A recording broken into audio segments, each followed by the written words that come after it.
এই দেখো কি সুন্দর করে সাজিয়েছে আমার বর। কালকে ঘরে পুজো হবে। এই যে লাইটিং দেখেছো কি সুন্দর করে সাজিয়েছে।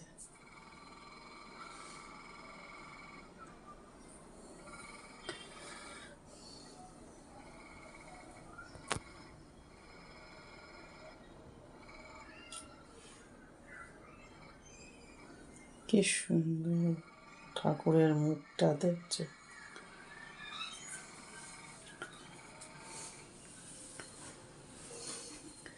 ঘরের ভেতরেই এবছর পুজো করছি। 2 বছর ঘরের বাইরে করেছিলাম, কিন্তু ঠিক মন যেন সায় দিচ্ছিল না ঘরের পুজো বাইরে করব। তাই এবছর ঘরের ভেতরেই সাজিয়ে গুছিয়ে, এই দেখো এবার লাইটিংটা ভালো বোঝা যাচ্ছে।